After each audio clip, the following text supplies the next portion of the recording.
वाला पॉइंट मैं घर के एग्जांपल से दे देता हूँ। जैसे पुराने समय में क्या होता था, कई लोगों के घर में ना मिट्टी का तेल पड़ा रहता था, केरोसिन ऑयल पड़ा हुआ है, मिट्टी का तेल पड़ा हुआ है। तो उससे क्या है कि घर में आग लगने के चांसेस ज्यादा है। तो आपने मिट्टी का तेल और केरोसिन ऑयल जो है ना वो घर से बाहर रखा हुआ है, आप अपने गोडाउन में गैराज में रख के आए हुए हो, वो आपने ओके सेपरेट कर दिया घर से। आज की डेट में ओके मेजोरिटी घरों में गवर्नमेंट जो है वो सीएनजी वो आईपीएल की आईजीएल की गैस भिजवा रही है। गवर्नमेंट चाहती है कि आपके लोगों के घर से ये एलपीजी के सिलेंडर चले जाए, क्योंकि एलपीजी की गैस लीकेज में ब्लास्ट हो सकता है, आईजीएल की गैस लीकेज में ब्लास्ट नहीं होता। ओके ओके तो वो मैंने एलपीजी का सिलेंडर ही आपके घर से निकाल दिया। उससे क्या होगा कि आपके घर में जो आग लगने के या उसके कोई चांसेस है वो रहेंगे ही नहीं एलपीजी की वजह से। तो वो मैंने चीज ही सेपरेट कर दी आपसे। ठीक है मैम? ओके ठीक है ठीक। Thank you ma'am. तो इंश्योरेंस का सोसाइटी में बहुत बड़ा रोल है मैडम। आज की डेट में अगर हम देखें तो इंश्योरेंस सेक्टर जो सबसे बड़ी चीज प्रोवाइड कर रहा है, वो इस टाइम हमारी इकोनॉमी में बहुत सारे लोगों को एम्प्लॉयमेंट प्रोवाइड कर रहा है, बहुत सारे लोगों को सेल्फ एम्प्लॉयड और एंटरप्रेन्योर बना रहा है, बहुत बड़ी इनकम जनरेट कर रहा है इंडिया के हाउस होल्ड में। ये इंडस्ट्री लगभग साल का 2.25 लाख का इंश्योरेंस का प्रीमियम जनरेट करती है, जो कि वापस इंडियन Hello, गवर्नमेंट के sir. पास जाता। Hello hello, yes Hello. Yes, हाँ जी। Sir, your voice is not so high. Could you make it high? या I can make it, not it's Very Audible. low. It's audible, but it's very low. It's audible but very low. It is little bit high. Okay, I will make it high, thank you. Yeah. It's okay, okay, sir. ये जो 2.25 लाख करोड़ का 2.25 लाख करोड़ रुपए आता है insurance sector का, ये government के पास वापस जाता है और ये गवर्नमेंट को एक्सपोर्ट इंपोर्ट में हेल्प करता है। गवर्नमेंट के जितने भी बड़े से बड़े प्रोजेक्ट्स चल रहे हैं all over world, all over India, ये सारा पैसा उनमें लगता है। ये हमें फॉरेक्स जनरेट करने में हेल्प करता है। और ये इंश्योरेंस एक बहुत बड़ा सोशल सिक्योरिटी टूल है। इंडिया में सोशल सिक्योरिटी सिस्टम थोड़ा सा वीक है। हमारे यहाँ पे हर भारतीय नागरिक ईएसआई के थ्रू कवर्ड नहीं है, क्रॉप इंश्योरेंस नहीं है, हाउस इंश्योरेंस हर घर की नहीं है।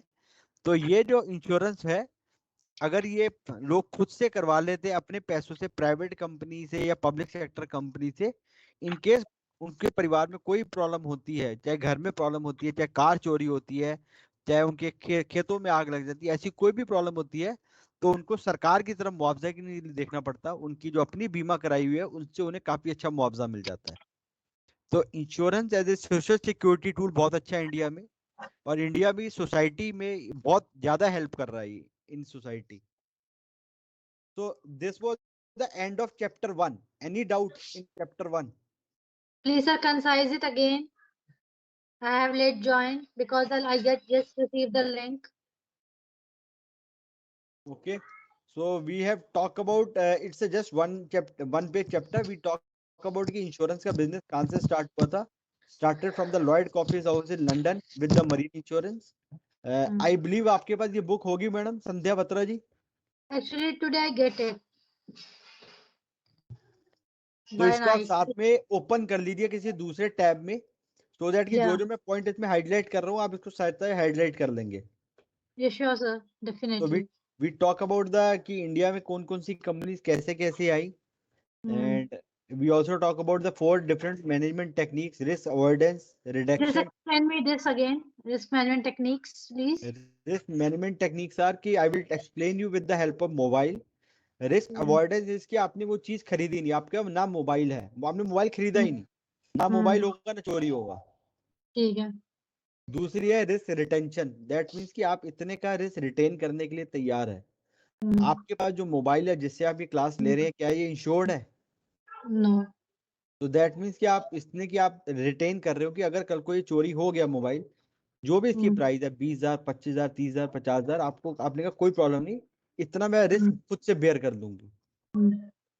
Third is the risk reduction and control, that means कि आपने ईएमआई नंबर नोट कर रखा है अपना, इसमें सेंसर लगा रखा है, इसमें आपने ट्रैकर लगा रखा है, सो दैट कि आपको पता रहे कि आपका मोबाइल कहाँ जा रहा है. तो वो आप रिस्क रिडक्शन और कंट्रोल के सारे मैकेनिज्म कर रखे हैं.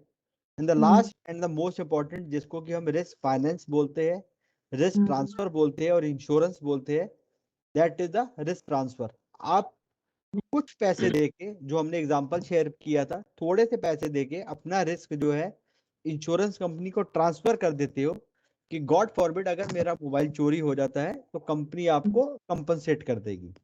ठीक है सर, ओके सर। ठीक है, सो हाँ जी this is the sir. End of chapter 1। In case you have any doubt ask me, so otherwise we can move to the next chapter. या okay Sir, sir. how insurance is the earner of foreign currency? Ma'am जो पैसा आप हमारे जो हमारे पास NRI payment आती है, NRI policies लेते हैं हमसे, Okay, तो मैम उसमें तो फॉरेक्स आता ही है। okay. तो मतलब एनआरआईज का भी होता है जो इंश्योरेंस? एनआरआई का होता है, जो हम एक्सपोर्ट इंपोर्ट पॉलिसीज करते हैं, जो कार्गोज इंश्योर करते हैं, जो हम शिप इंश्योर करते हैं, जो फॉरेन कंट्री के आते हैं, जो उनमें Okay. माल आता है, तो वहां से हमें आता है। Okay. Okay, so the next chapter is, आज तक मैं आप नेक्स्ट चैप्टर शुरू करने से पहले मैं आपसे पूछना चाहूंगा, आज तक कभी ऐसा हुआ कि आप दुकान पे कुछ खरीदने गए थे, आपको वो चीज पसंद आ गई थी, पर दुकानदार ने कोई ऐसी बात कर दी, उसके बाद आपने चीज छोड़ दी, वहां से खरीदी नहीं? ऐसा कभी हुआ आपके साथ? मेरे साथ तो बहुत बार सर हुआ है। बहुत प्राइस पसंद नहीं आते, कई बार फिजिबल नहीं प्राइस नहीं लगते। नहीं, प्राइस भी पसंद आ गया, सब कुछ पसंद आ गया, पर वो कुछ ऐसा बोल गया, वो बात चुप गई और उसके बाद में वहां से दुकान से निकल के आ गया। ऐसा हार्ड कुछ हुआ कभी आपके साथ? Yes yes. अच्छा, आपके साथ हुआ? क्या हुआ सर उसमें? Money time. क्या हुआ मैडम? सर सब बिहेवियर हैपन देयर, मतलब कुछ भी बात हो, कोई बात डील फाइनल हो जाती है ज्यादा बी एट कई बार तो मैंने ऐसे ऐसे भी दुकानदार देखे हैं, वो पता क्या कहते हैं, मैडम लेना वेना होता नहीं, आ जाते हो। एग्जैक्टली। जबकि आपने चीज फाइनल कर ली थी, वो कहता है मैडम लेना वेना होता नहीं, आ जाते हो। सर बैंकिंग सेक्टर में भी ऐसा बहुत होता है। होता है मैडम ऐसा? हाँ तो सर होता है, अब उनका मैं आपको, बिहेवियर नहीं आता तो हम लोग सोचते हैं कि अकाउंट ही बंद करो यहाँ से। हाँ, कई बार तो आप कर भी आते होगे। मैंने एक दो बार ऐसे अपने अकाउंट बंद भी कर दिए, और उसका मुझे बाद में बड़ा कुछ भुगतना पड़ा, क्योंकि मैंने उसकी लास्ट कॉपी जो चेक की रखते हैं वो भी नहीं रखी थी, तो बड़ा कुछ पर यह कि उस मोमेंट में वो उसकी बात बर्दाश्त नहीं होती। Exactly sir. तो मैं आपको ये बात इसलिए बता रहा था क्योंकि इस बार आप कस्टमर नहीं हो, इस बार आप सेलर हो। आपने कोई बात ऐसी नहीं करनी कि वो जो डील फाइनल हो रही है आपकी कही हुई बात से बिगड़ जाए। तो हमारी इंडस्ट्री में क्वालिटी ऑफ सर्विस माना जाता है रिलायबिलिटी। जो आप बात कर रहे हो वो रिलायबल होनी चाहिए। रिस्पॉन्सिवनेस, एटलीस्ट आप क्लाइंट को रिस्पॉन्ड करिए, बात करिए उससे।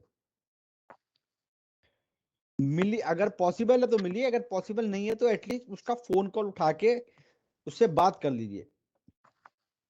जो भी आप उसको एश्योरेंस दे रहे हैं, basis your knowledge, basis your company, basis the product, ensure कीजिए कि वो ट्रस्टवर्दी हो और आप उसको पूरा करें। हाथों की पांचों उंगलियां बराबर नहीं होती, हर क्लाइंट की जरूरत एक जैसी नहीं होती, तो हर क्लाइंट की जरूरत समझिए और उसको उसके हिसाब से, उसकी जरूरत के हिसाब से प्रोडक्ट या सर्विसेज दीजिए। And the remember one thing, हम लाइफ इंश्योरेंस का बिजनेस करते हैं which is the most intangible thing. सबसे ज्यादा इनटेंजिबल प्रोडक्ट है ये, दिखता नहीं है कभी भी। तो आपसे रिक्वेस्ट रहती है कि आप लोग टेंजिबल रहिए, क्लाइंट आपसे बात कर सके, आपको देख सके, अगर वो आपसे मिलना चाहे तो वो मिल सके। अगर आप भी इंटेंजिबल हो गए और प्रोडक्ट भी इंटेंजिबल हो गया तो क्लाइंट भाग जाएगा, कहेगा एडवाइजर भी भाग गया, कंपनी पता नहीं कब भाग जाएगी, प्रोडक्ट पर तो कुछ दिखाई नहीं था, वो भाग जाएगा, वो देगा ही नहीं आगे से। तो आपसे रिक्वेस्ट है कि आप क्लाइंट से बात करते रहिएगा। हमने टाटा में लास्ट ईयर कोविड के दौरान ये इनिशिएटिव था कि आप हर व्यक्ति, हर एडवाइजर रोज अपने 2 बंदों से बात करे सिर्फ, सो दैट कि क्लाइंट को ये सहारा रहे कि टाटा वाले और टाटा के एडवाइजर आज भी मेरे साथ है। एज ए एडवाइजर आपका बहुत इंपॉर्टेंट रोल है, believe me. At the time of sale you have to give the best advice to the client. जब आपका क्लाइंट पॉलिसी लेने के लिए एग्री कर जाता है, इंश्योर कीजिएगा कि वो पॉलिसी का जब फॉर्म भर रहा है उसमें एकदम सही डिटेल्स डाले।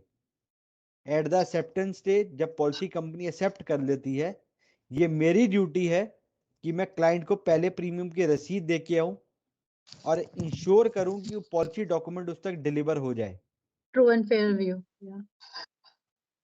और वो हर साल प्रीमियम पेमेंट करता रहे। इसके लिए मुझे इंश्योर करना है कि हर साल मैं उसको कॉल करके रिमाइंड कराऊं, उसको व्हाट्सएप डालूं, उसको मैसेज करूं। ऑल्दो कंपनी अपनी तरफ से उसको मैसेज, व्हाट्सएप, कॉल सब कुछ करती है, बट एज ए एडवाइजर आपकी भी ये ड्यूटी बनती है कि आप भी उसको रिमाइंड कराएं। वहां पे सबसे बड़ा क्वेश्चन आपको जो आएगा कि एज ए एडवाइजर आपकी ड्यूटी किस दिन खत्म होती है? जिस दिन चेक क्लियर हो जाता है, जिस दिन पॉलिसी डिलीवर हो जाती है, जब पॉलिसी इशू हो जाती है, या जब क्लेम सेटल हो जाता है? आपकी ड्यूटी कब खत्म होती है? जब सेटल हो जाता है। Hmm. तो बिल्कुल सही है, जब क्लेम सेटल हो जाता है आपकी ड्यूटी तब खत्म होती है। एंड कई बार क्लेम सेटल करने में कुछ ग्रेवरेंसेस आते हैं, तो आपको क्लाइंट की मदद करनी है वो ग्रेवरेंसेस रिजॉल्व करवाने के लिए। So this is the end of chapter 2। So far any doubt? No, sir. Sir कुछ और क्वेश्चंस बता दीजिए, इसमें किस तरह के और क्वेश्चंस आएंगे? मैं आपको साथ साथ बताता जाऊंगा, और मैं आपको अभी 2-3 चैप्टर के बाद एक चीज और बताऊंगा जहां से आप मैक्सिमम क्वेश्चन भी देख सकते हैं। तब तक मैं आपको अपने साथ तब तक हम थर्ड चैप्टर करते हैं। थर्ड चैप्टर थोड़ा सा टेक्निकल है, इसमें बहुत सारे क्वेश्चंस आते हैं। इसमें से इस चैप्टर में से 4 से 5 क्वेश्चन आ जाते हैं। ग्रेवरेंस रिड्रेसल मैकेनिज्म, मतलब लोगों का क्लेम लेने में कभी कभी उन्हें प्रॉब्लम आ जाती है। अब क्लेम लेने में जब प्रॉब्लम आ जाती है तो IRDA ने आपको सबसे पहला क्वेश्चन आ जाएगा कि इंश्योरेंस के बिजनेस को रेगुलेट कौन करता है?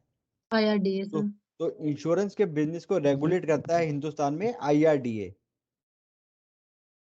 IRDA का फुल फॉर्म आ जाएगा insurance regulatory and development authority of India. इस कंपनी ने, जो ऑर्गेनाइजेशन ने सबसे पहला जो डिपार्टमेंट बनाया वो बनाया IGMS। इसके ऊपर आपको क्वेश्चन आ जाएगा, इसका full form integrated governance management system. Integrated governance management system इसका फुल फॉर्म है, इसके ऊपर क्वेश्चन आ जाएगा आपको। कल को क्लाइंट का कोई भी क्लेम में डिस्प्यूट आता है, क्लाइंट कंज्यूमर कोर्ट में जा सकता है अंडर कंज्यूमर प्रोटेक्शन एक्ट 1986। आपको ये क्वेश्चन आ जाएगा कि कंज्यूमर प्रोटेक्शन एक्ट कौन से साल में आया? 86, 87, 88, 89। तो answer is 86। Consumer protection act में 3 स्लैब है। पहला स्लैब है डिस्ट्रिक्ट लेवल। डिस्ट्रिक्ट लेवल में वही क्लेम सेटल होते हैं जिनका क्लेम अमाउंट 20 लाख तक होता है। आपको इसके ऊपर क्वेश्चन जरूर आएगा कि आपका क्लाइंट है रवि, उसका क्लेम अमाउंट है 25 लाख का, क्या वो डिस्ट्रिक्ट फोरम में जा सकता है? तो answer is no. State level की लिमिट है 20 लाख से 50 लाख, 20 लाख से 1 करोड़ तक।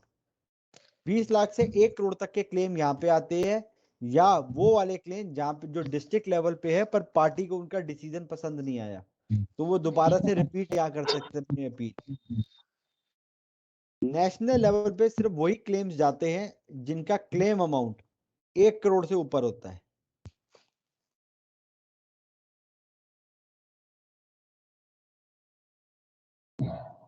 Yeah, referred by district. Claim amount, dispute amount 1 crore से ऊपर होता है, वही जा सकते हैं। आपको वहां पे क्वेश्चन आएगा कि आपके क्लाइंट का क्लेम अमाउंट है 55 लाख रुपए का, वो कौन से कोर्ट में जाएगा? स्टेट लेवल, डिस्ट्रिक्ट लेवल या नेशनल लेवल?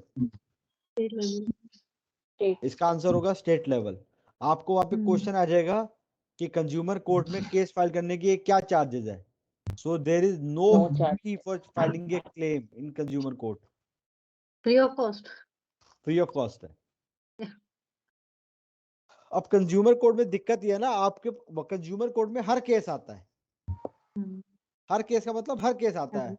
लोगों के टीवी में प्रॉब्लम है, केबल से प्रॉब्लम है, माइक्रोवेव में प्रॉब्लम है, वॉशिंग मशीन में प्रॉब्लम है, कंप्यूटर में प्रॉब्लम है, जो कल दूध लेके आए थे वो एक्सपायर आ गया है, दही फट गया है, कोई प्रॉब्लम है ना दुनिया की, तो उसका केस क्लाइंट की ब्रेड में उली लग गई है, वो पैक ब्रेड थी वो लेके आया तो उसमें उली लगी हुई है, वो भी केस आ जाता है वहां पे। तो जितने दुनिया जान के केस है वो सारे वहां पे आते हैं कंज्यूमर कोर्ट में। तो इंश्योरेंस आईआरडीए ने देखा कि ऐसे तो बहुत डिले हो जाता है, तो आईआरडीए ने एक और डिपार्टमेंट बनाया अपने लिए सिर्फ, जिसको कहा जाता है लोक अदालत, लोक बीमापाल, जो लोकपाल कह लेते हैं उसको। यहाँ पे सिर्फ इंश्योरेंस के ही केस डिस्कस होते हैं। यहाँ पे सॉल्यूशन फटाफट आ जाता है। यहाँ पे सिर्फ इंश्योरेंस के ही केस डिस्कस होते हैं। इसकी कुछ कंडीशंस है। पहली कंडीशन ये है कि कंप्लेंट आपको 1 साल के अंदर अंदर करनी है। आपको 1 साल के अंदर अंदर कंप्लेंट करनी है। ऐसा नहीं कि आपने 2022 में प्रोडक्ट लिया और आप 2030 में कंप्लेंट करने आ रहे हो, वो नहीं चलेगा। आपको 1 साल में कंप्लेंट करनी है। कंप्लेंट करने के 1 महीने के अंदर अंदर आपको इंश्योरेंस ओम्बड्समैन से जवाब आ जाएगा, और ये जवाब दोनों को, इंश्योरेंस कंपनी को और क्लाइंट को, दोनों को भेजा जाता है। और अगर आपको वो जवाब पसंद है तो आपको 15 दिन के अंदर अंदर लिखित में कंपनी को देना होगा, इंश्योरेंस ओम्बड्समैन को, कि हमें आपका डिसीजन पसंद है। और अगर वो डिसीजन आपको पसंद है तो 3 महीने के अंदर अंदर आपको क्लेम अमाउंट मिल जाएगा। तो पहले 1 साल में कंप्लेंट करनी है, 1 महीने में जवाब आ जाएगा, 15 दिन में एक्सेप्टेंस देनी है, और 3 महीने में आपको क्लेम अमाउंट मिल जाएगा। बट इसकी रिस्ट्रिक्शन सिर्फ ये है कि इसमें आप क्लेम 20 लाख तक का ही कर सकते हैं। तो अगर 20 लाख से ऊपर का कोई भी क्लेम अमाउंट है तो वो आपका इंश्योरेंस ओम्बड्समैन में ही जाएगा, वो आपका कंज्यूमर कोर्ट में ही जाएगा, इंश्योरेंस ओम्बड्समैन में रिजॉल्व नहीं होगा। तो वहां पे आपको सबसे बड़ा क्वेश्चन आ जाएगा कि आपके क्लाइंट है मनीष, उसने पॉलिसी जो है अक्टूबर में ली थी 2021 में, उसका क्लेम अमाउंट 25 लाख है जिसमें डिस्प्यूट है। अब वो कहाँ जाएगा? इंश्योरेंस ओम्बड्समैन में जाएगा, डिस्ट्रिक्ट लेवल में जाएगा, स्टेट लेवल में जाएगा, नेशनल लेवल में जाएगा? स्टेट लेवल पे। तो आंसर इज स्टेट लेवल, क्योंकि एक तो 25 लाख का है तो इंश्योरेंस ओम्बड्समैन में और डिस्ट्रिक्ट लेवल में जाएगा नहीं, और वो 1 करोड़ से कम है तो वो स्टेट लेवल तक रहेगा। So this is the end of chapter 3. Any doubt in this chapter? No, sir. So my request to all the participants, any doubt? No. Okay. So thank you everyone. In case आपको doubt हो तो आप बीच में रोक के पूछ सकते हैं। So this is some of the regulatory aspect of the insurance. हम इंश्योरेंस रेगुलेशन की बात करते हैं। जब हम इंश्योरेंस रेगुलेशन की बात करेंगे, सबसे पहले ये चीज ध्यान रखिएगा, इंश्योरेंस एक्ट 1938, आजादी से पहले सारी कंपनी इससे रेगुलेट होती थी। आजादी के बाद आज भी बहुत सी चीजें इसी से रेगुलेट होती है। बट इंश्योरेंस में जो इंश्योरेंस के बिजनेस को रेगुलेट करता है, that is IRDA, insurance regulatory and development authority act 1999। आपको सिर्फ 4-5 चीजें ध्यान रखनी है जिनका मैं आपको बताऊंगा। Section 38 and 39, this is related to assignment and nomination. मैंने कैसे याद किया था? असाइनमेंट में ए पहले आता है तो 38 उसका है, एन बाद में आता है तो 39 उसका है। 38 मतलब असाइनमेंट, 39 मतलब नॉमिनेशन। ये आपको क्वेश्चन वहां पे आ जाएगा कि इंश्योरेंस एक्ट के कौन से एक्ट के तहत नॉमिनेशन देखी जाती है। तो nomination is under section 39। Agent की लाइसेंसिंग और रेम्यूनरेशन से लेके जितने भी गाइडलाइंस है वो इंश्योरेंस एक्ट 1938 के सेक्शन 40 से 44 में लिखी गई है। एजेंट को कितना कंपनसेशन देना है, कितना नहीं देना, वो कैसे अपॉइंट होगा, कैसे अपॉइंट नहीं होगा, वो सब कुछ सेक्शन 40 से 44 में लिखा गया है। और तीसरी चीज जो आपको याद रखनी है, सेक्शन 41 बहुत इंपॉर्टेंट है, मैं बहुत बार आपको याद दिलाऊंगा इसका। किसी भी तरह की कैश या काइंड में रिबेट देना अलाउड नहीं है। आपने बोला कि सर आप हमसे 1 लाख का प्लान ले लीजिए, हम आपको माइक्रोवेव गिफ्ट में देंगे, this is as good as rebating. Sir 5 lakh का प्लान ले लीजिए, हम आपको दुबई भेज देंगे घूमने के लिए, रिबेटिंग है ये। सर 50 लाख के 50,000 रुपए के प्लान में हमारे यहाँ पे सबको डिश वॉश वो दिया जा रहा है, माइक्रोवेव दिया जा रहा है तो ये रिबेटिंग है। सर 2 लाख के प्लान में हम आपको बाली का ट्रिप दे रहे हैं, ये रिबेटिंग है। आप कैश में दीजिए, काइंड में दीजिए, और अगर ये रिबेटिंग प्रूफ हो जाती है then this lead to the termination of licence. Insurance act IRDA was establish in year 2000। 1999 में एक्ट बन गया था, 2000 में संस्था पूरी बन गई थी जो कि काम करने लग गई थी इंडिपेंडेंटली।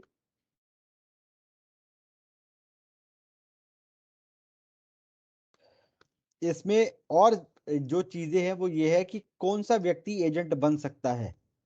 कोई भी व्यक्ति जो 12वीं पास हो वो एजेंट बन सकता है। कौन एजेंट नहीं बन सकता?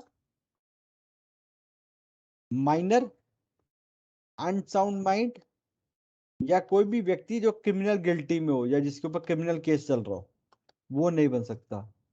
कि किसी भी कंपनी का एम्प्लॉय, डायरेक्टर या पार्टनर जो कि एम्प्लॉयमेंट में है,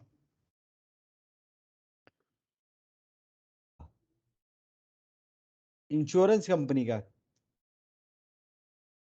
आपको ये क्वेश्चन आएगा वहां पे कि इस पेपर को देने से पहले आपने कितने घंटे की ऑनलाइन ट्रेनिंग कंप्लीट करी है। तो आप इससे पहले आपके बिहाफ पे आपके मैनेजर्स ने और आपके लीडर्स ने 25 घंटे की ऑनलाइन ट्रेनिंग आपकी कंप्लीट करवाई है। ऑनलाइन ट्रेनिंग होती है 25 घंटे की। अब सबसे इंपॉर्टेंट ये बताइए, आपका एग्जाम कौन कंडक्ट करवा रहा है?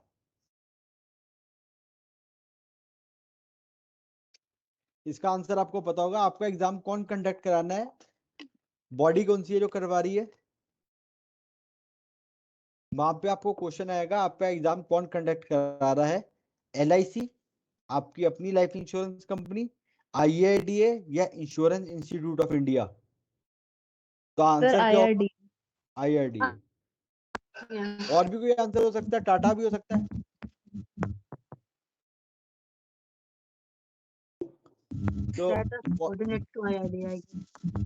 तो मैं आपको बता देता हूँ, IRDA गलत आंसर है। सही आंसर है इंश्योरेंस इंस्टीट्यूट ऑफ इंडिया।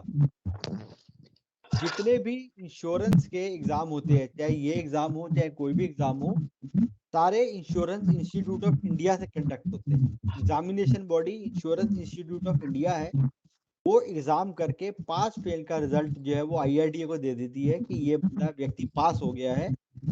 तो IRDA वो जिस भी कंपनी ने स्पॉन्सर किया होता है उसको बता देता है कि आपका कैंडिडेट जो आज पेपर में बैठा था वो पास हो गया। तो वो कंपनी लाइसेंस इशू करके देती है और कोड इशू करके देती है।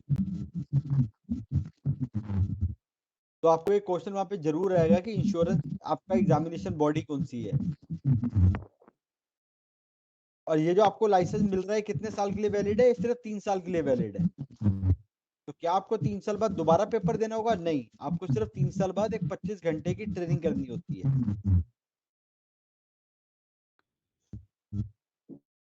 एजेंट्स का कोड ऑफ कंडक्ट बहुत इंपॉर्टेंट है। इंश्योरेंस एजेंट को क्या क्या करना है? He has to identify himself and the insurance company. उसको क्लाइंट को बताना होगा कि वो कौन सी कंपनी को रिप्रेजेंट कर रहा है।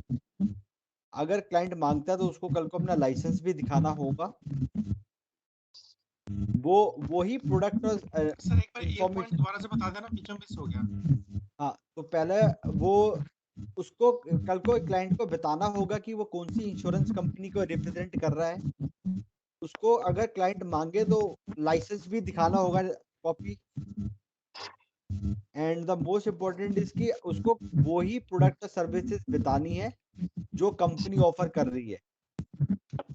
IRDA ये भी कहता है कि कल को आपसे आपका क्लाइंट कमीशन पूछता है कि आपको कितनी आ रही है, तो आपको वो भी बताना होगा। मोस्टली लोग कमीशन नहीं बताते थे, तो IRDA ने जो क्लाइंट को इलस्ट्रेशन जाती है उसी में ऐड करवा दिया था कि उसी में ऐड कर दो। आप वही प्रीमियम चार्ज करेंगे जो कंपनी ले रही है, अपनी तरफ से कोई और प्रीमियम नहीं चार्ज कर सकते। आप वही बेनिफिट बताएंगे जो कंपनी दे रही है, उसके अलावा कुछ और नहीं बता सकते। आप company provided legally approve material ही क्लाइंट को भेजेंगे। आप क्या नहीं कर सकते? आप बिना लाइसेंस के बिजनेस नहीं कर सकते।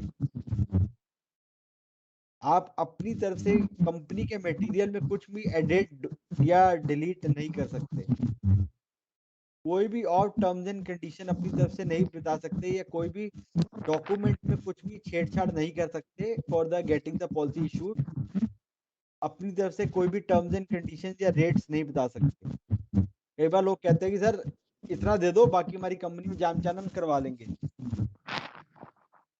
कई बार मेरा खुद का एडवाइजर बोलता है सर इतना तो एनसीवी आ रहा है बाकी मैं करवा दूंगा। मैंने कहा भैया जो कंपनी दे रही है वही दोगे ना। कहता नहीं मेरी जाम चानन मैं बात कर दूंगा। तो ऐसे नहीं कर सकते आप। और we all know that never to behave in the discourteous manner with the client। हमने आज तक कभी उस दुकानदार से कुछ नहीं खरीदा जो हमसे अच्छा व्यवहार नहीं करता था। तो अगर हम अच्छा व्यवहार नहीं करेंगे तो सामने वाला हमसे भी नहीं खरीदेगा। ये सेक्शन 41 दोबारा आ गया लिखा हुआ। सेक्शन 41 ऑफ इंश्योरेंस एक्ट ये कहता है किसी भी तरह का कैश या काइंड में रिबेटिंग करना या इंड्यूसमेंट करना डायरेक्टली और इनडायरेक्टली अलाउड नहीं है। ये बात इस बार इस पूरी बुक में 4-5 बार आती है और क्वेश्चन में भी आती है 1-2 बार। So far any doubt?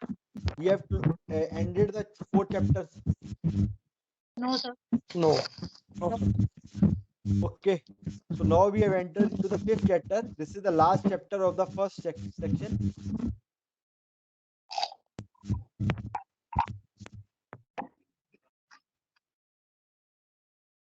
This is the last chapter of the first section. This is the legal principles of life insurance for the benefit of all. कुछ आवाजें आ रही थी पीछे से तो I muted everyone. So the first, remember one thing. पहला question आपको आएगा कि क्या इंश्योरेंस कॉन्ट्रैक्ट है? तो यस, इंश्योरेंस कॉन्ट्रैक्ट है and it is governed by the Indian contract act 1872। ये आपको क्वेश्चन आएगा कि अगर इंश्योरेंस कॉन्ट्रैक्ट है तो कौन सी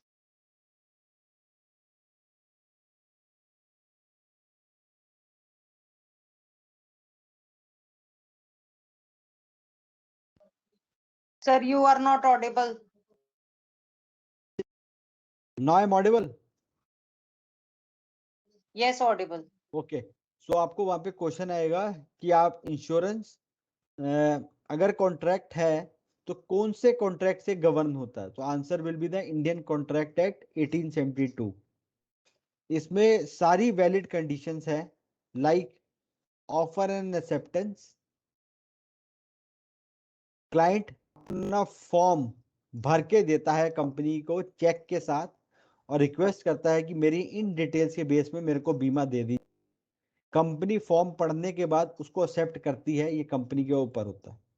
कंसिडरेशन के रूप में क्लाइंट प्रीमियम देता है और कंपनी आश्वासन देती है कि अगर कुछ हो गया तो हम आपको इतनी बीमा राशि देंगे। Agreement between both the parties. Customer company policy की डिटेल्स पढ़ के एग्री करता है और कंपनी उसका प्रपोजल फॉर्म पढ़ के एग्री करती है। दोनों पार्टीज पे फ्री कंसेंट है, किसी पे कोई जोर जबरदस्ती नहीं होती हाँ बोलने की। अगर क्लाइंट पॉलिसी नहीं चाहता तो ना ले, कंपनी नहीं देना चाहती तो उसको मना कर सकती है। Both the parties have the capacity to enter into the contract. That means they both are major and not of unsound mind और क्रिमिनल ऑफेंस कुछ नहीं चल रहा उनके ऊपर तो वो एंटर हो सकते हैं। And purpose of insurance is legal. ये जीवन बीमा का बिजनेस है, ये लीगल है, सरकार द्वारा मान्यता प्राप्त है, ये आप कर सकते हैं। दो स्पेशल फीचर और भी इस इंश्योरेंस में 2-3 स्पेशल फीचर्स और हैं, इसके ऊपर आपको जरूर क्वेश्चन आएगा। फर्स्ट इज द उमरा फाइट्स। ये उमरा फाइट्स का मतलब क्या है? द उमरा फाइट्स मतलब is utmost good faith. Remember one thing, car के अंदर क्या है वो हम मैकेनिक से चेक करवा सकते हैं, खोल के देख सकते हैं। घर के अंदर क्या क्या है ये हम खोल के चेक कर सकते हैं, बट ह्यूमन बॉडी और माइंड में क्या चल रहा है ये कोई नहीं पता करा सकता। तो इसके लिए हम अटमोस्ट गुड फेथ का प्रिंसिपल अप्लाई करते हैं। वो प्रिंसिपल ये कहता है कि क्लाइंट अपने बारे में जो भी इंफॉर्मेशन हमें लिख के दे रहा है प्रपोजल फॉर्म में वो एकदम सही लिख के देगा। जो भी इंफॉर्मेशन वो हमें लिख के दे रहा है अपने बारे में प्रोपोजल फॉर्म में जो भी मटेरियल फैक्ट है जिससे भी बीमा में फर्क पड़ सकता है वो उसको डिस्क्लोज करने हैं और एकदम सही करने हैं।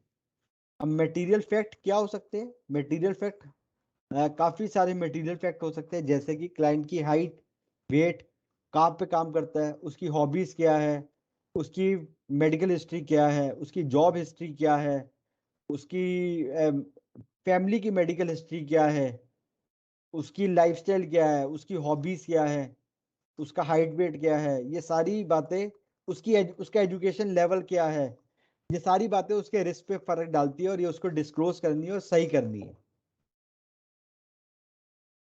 जो बातें उसको डिस्क्लोज नहीं करनी, ये मैं आपको इसलिए बता रहा हूं क्योंकि वहां पे क्वेश्चन आ जाएगा। जो बातें उसको डिस्क्लोज नहीं करनी वो चीज है जिससे कि रिस्क कम हो रहा है वो ना बताए हमें। क्लाइंट डेली वॉक पे जाता है, योगा करता है, ये हमें बताने की जरूरत नहीं है। आपने क्लाइंट ने अपने घर में एक्सटिंग्विशर लगा रखा है, सेंसर लगा रखे, ये ना बताइए हमें। हमें सिर्फ वो बातें बताइए जिससे आपका रिस्क बढ़ सकता है या घट सकता है। बढ़ सकता है वो बताइए। Fact which ensure in himself is not aware of, वो ऐसी बातें अब क्लाइंट को खुद को ही नहीं पता कि उसको बीपी है। जब उसको खुद को ही नहीं पता वो आपको भी नहीं बता पाएगा। तो जो आपको भी नहीं पता वो बताने की जरूरत नहीं है।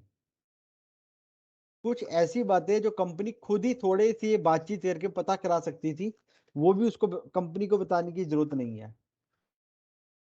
और जो भी मैटर ऑफ लॉ है, लॉ कंपनी को पता होना चाहिए, लॉ की बातें उसको बताने की जरूरत नहीं है। अगर मैंने लिखा है कि मैं आर्मी में हूं और मेरी पोस्टिंग सियाचिन में है तो कंपनी को पता होना चाहिए कि सियाचिन में क्या होता है। तो वो मैटर ऑफ लॉ है, लॉ ऑफ लैंड है, वो कंपनी को पता होना चाहिए।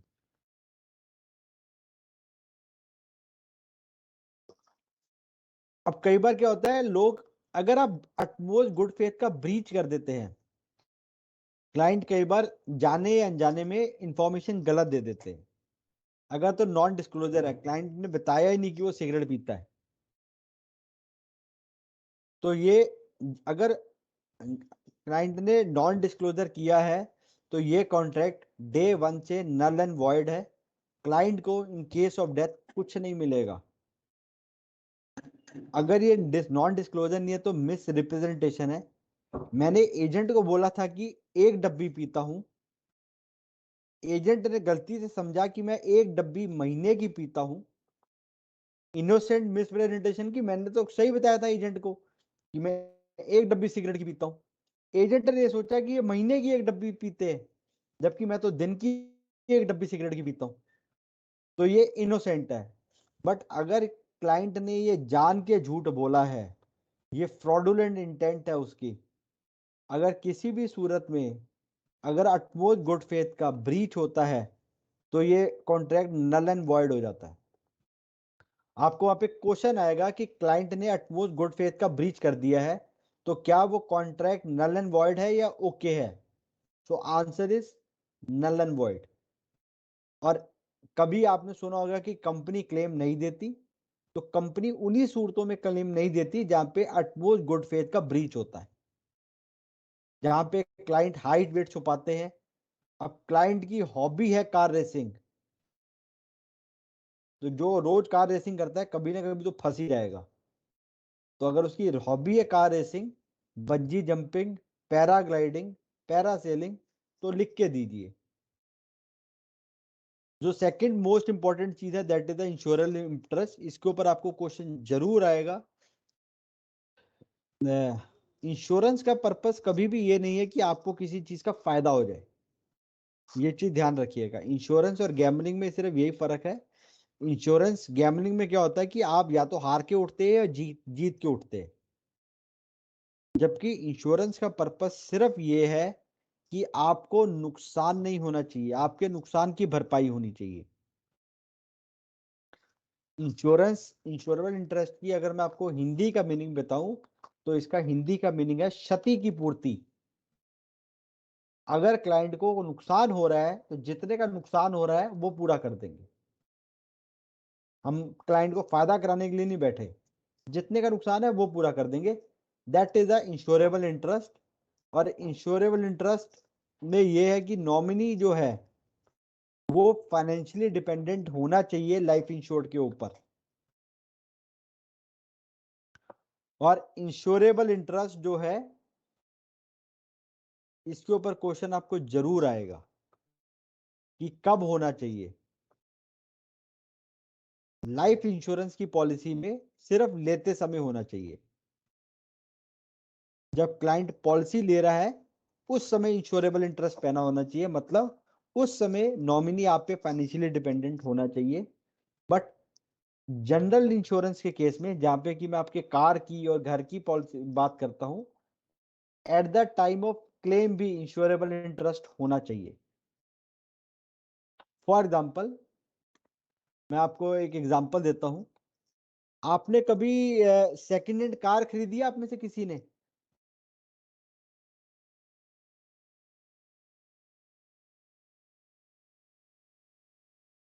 सर खरीदी है, हस्बैंड ने खरीदी थी। Thank you. तो मैडम आपने एकदम ना उसकी वो ट्रांसफर करवा ली होगी, आरसी ट्रांसफर करवा ली होगी। हाँ जी सर, करवाई थी। क्या आपने उसकी इंश्योरेंस भी ट्रांसफर करवाई? सर वो नहीं पता।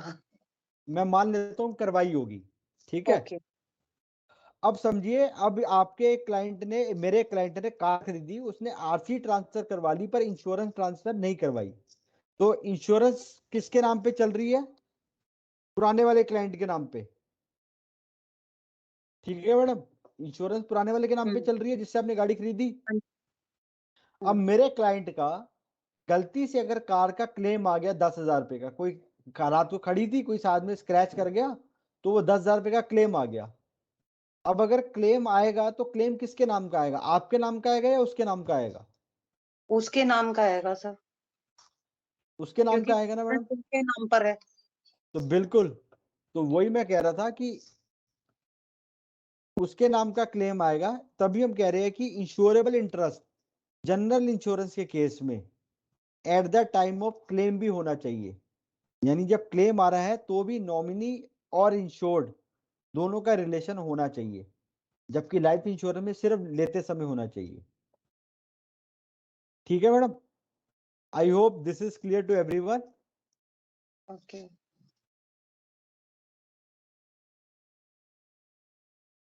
So by this we have completed the first section of life insurance। अब तक आपकी और मेरी 12 से 15 क्वेश्चंस की तैयारी हो गई है। अब तक कोई डाउट है तो बता दीजिए। सर एक बार ये इनोसेंट मिस इंटरप्रिटेशन दोबारा करवा दीजिए। सपोज इसमें आपने बताया था कि जैसे कुछ भी मतलब वो ये जो नो इंश्योर जो पर्सन होता है उस वो अगर कुछ गलत वो डिक्लेयर करता है। हाँ जी, हेलो। हाँ जी। तो सर कुछ भी गलत डिक्लेयर करते हैं तो सर इंटरप्रिटेशन तो ये सारी रिप्रेजेंट तो वो ही करते हैं ना, एजेंट करते हैं। हाँ पर मैडम देखिए ना, एजेंट आपके ब्याह पे काम कर रहा है। हाँ। कंपनी ये मानती है जो प्रपोजल फॉर्म है वो किसने भरा है, साइन किसके हुए प्रपोजल फॉर्म पे? आपके हुए, क्लाइंट पे। साइन आपके तो हुए ना, क्लाइंट के, हाँ। क्लाइंट के साइन हुए ना। हम्म। तो मतलब क्लाइंट ने वो सारी इंफॉर्मेशन, मैंने चाहे भरी है आपके सामने बैठ के, पर भरी तो आपके बारे में है। हम्म। आप देख सकते थे ना कि भाई ये क्या भर रहा है। हम्म। तो अगर अच्छा। आपने एंड में साइन किए हैं तो उसके ऊपर लिखा होता है, I hereby confirm that all the information given is true and best of my knowledge. उसके नीचे आप साइन करते हैं। आपके साइन की बहुत वैल्यू है।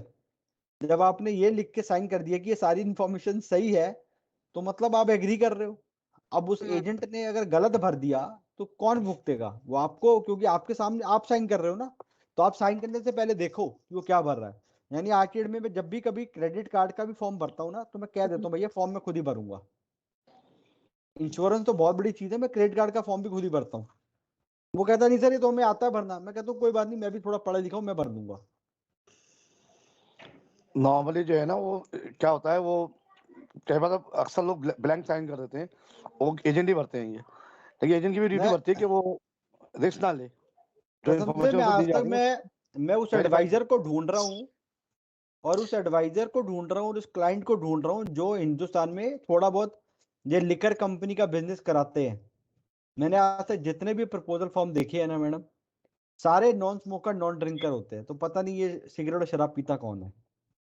इंश्योरेंस वाले ऐसे सटीक बंदे ढूंढ के लाते हैं, कुछ नहीं खाते पीते वो। पॉसिबल ही नहीं है तो। सो आप लोगों ने एक कहावत भी सुनी होगी, मतलब इंग्लिश में बहुत हिंदी में सॉरी, वो बोलते हैं ना, जागो ग्राहक जागो।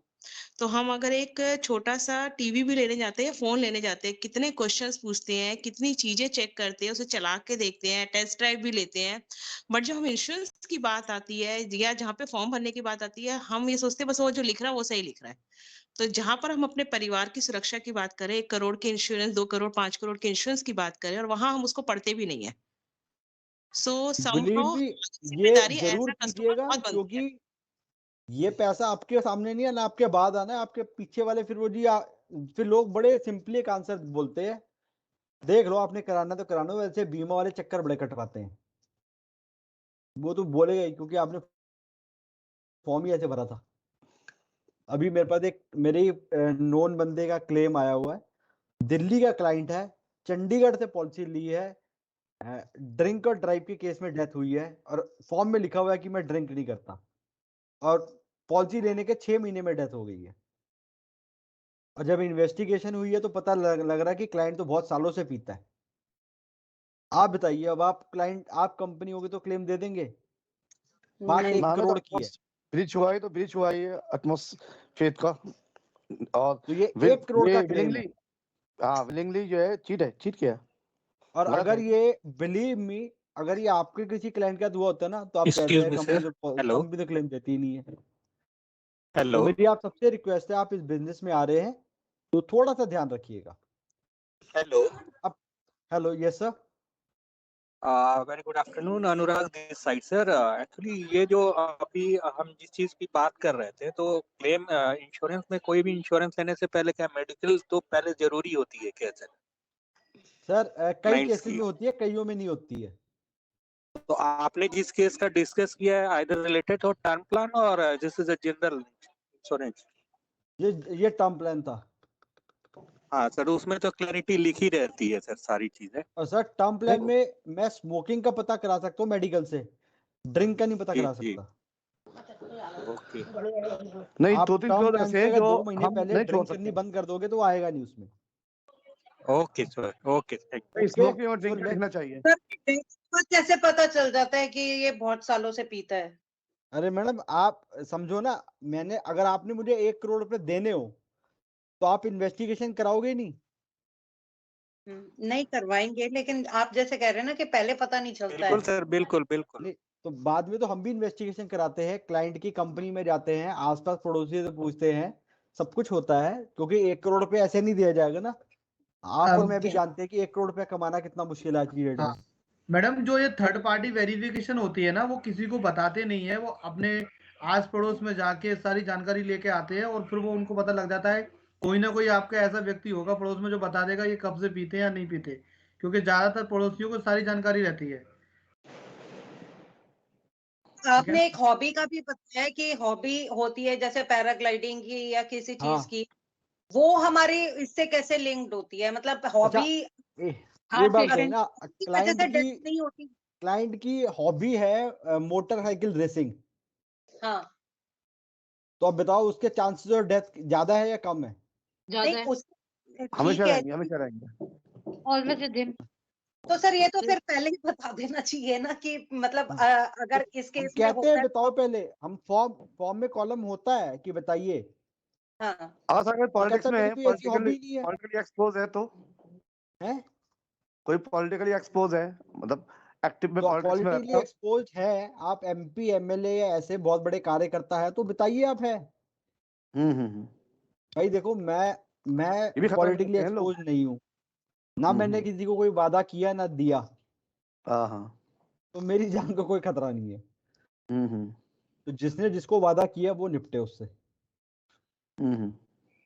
तो ये पॉलिटिक्स में तो वैसे ही माँ बेटे को नहीं छोड़ती, तो फिर ये तो दूर की बात है। जी जी जी, ठीक है, बिल्कुल तो सही बात शुरू है। करते हैं। हाँ जी हाँ, मैम। अच्छा कुछ नहीं, मैं बस इसी लाइन को एक ही उसमें बोल रही थी। अभी जैसे हरप्रीत आपको बता रहे थे ना, अब्रीमा फाइट्स अटमोस्ट गुड फेथ का सिद्धांत, वो यही कहता है कि कस्टमर डेलिबरेटली जानबूझकर ऐसी कोई भी बात मुझसे ना छुपाए जिससे उसका रिस्क बढ़ता है। अगर मेरी हॉबी डेंजरस है तो उससे मेरा रिस्क बढ़ता है, मेरा ऑक्यूपेशन मेरा प्रोफेशन डेंजरस है तो उससे मेरा रिस्क बढ़ता है। तो कोई भी ऐसी बात जो मेरे रिस्क को बढ़ा सकता है वो मुझे कंपनी को बतानी है। हॉबी शौक आपका है, खतरा कंपनी को है, तो आप बता दीजिए बस।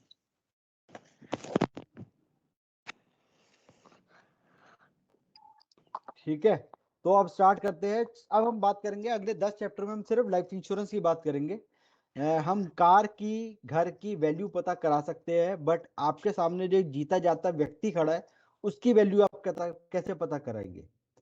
Remember one thing, every human being life is the asset. वो एक एसेट है। उसकी HLV, ह्यूमन लाइफ वैल्यू की वैल्यू कैसे निकलेगी, ये प्रोफेसर हुबनर ने बताया था, और बहुत सिंपल फॉर्मूला दिया था उन्होंने। उन्होंने कहा कि मान लीजिए कि रिटायरमेंट एज 60 साल है, तो 60 साल तक उस व्यक्ति ने जितने पैसे कमाने हैं वो उसकी ह्यूमन लाइफ वैल्यू है। इस अमाउंट में से वो माइनस कर देना है जो उसने अपने ऊपर खर्चने हैं। फॉर एग्जाम्पल, मेरे क्लाइंट की एज है 40 साल और वो 10 लाख रुपए कमाता है, तो यानी अगले 20 साल में वो कितने कमाएगा? 2 करोड़ रुपए। पर मैंने उस क्लाइंट से पूछा कि सर इस 10 लाख में से आप अपने ऊपर कितने खर्चते हो? उसने बोला मैं 2 लाख रुपए अपने ऊपर खर्चता हूँ। तो मतलब आप अपनी फैमिली के ऊपर जो खर्चते हो वो सिर्फ 8 लाख रुपए खर्चते हो। तो 8 लाख इंटू 20, 1 करोड़ 60 लाख रुपया। 1 करोड़ 60 लाख रुपया वो है जो अगले 20 साल में आप अपनी फैमिली को कमाकर देने वाले हो। 1 करोड़ 60 लाख रुपया is the human life value of that client. तो नहीं आया हम बेसिकली इंश्योरेंस में 3 तरह के रिस्क कवर करते हैं। Risk of dying too early, अगर क्लाइंट की जल्दी मृत्यु हो जाती है। Risk of living too long, ज्यादा जीना भी आफत है, अगर बहुत ज्यादा जी गए 80 साल 85 साल 90 साल की उम्र तक और रिटायरमेंट पे पेंशन ना आ रही हुई तो पैसे कहां से आएंगे जीने के लिए। And living with the disability, जीवित भी और डिसेबिलिटी के साथ है तो डबल खर्चा है। एक तो आपकी बीमारी का खर्चा, ऊपर से रख रखाव का खर्चा, ऊपर से आपके पैसे भी नहीं आ रहे। तो हम ये 3 तरह के लाइफ इंश्योरेंस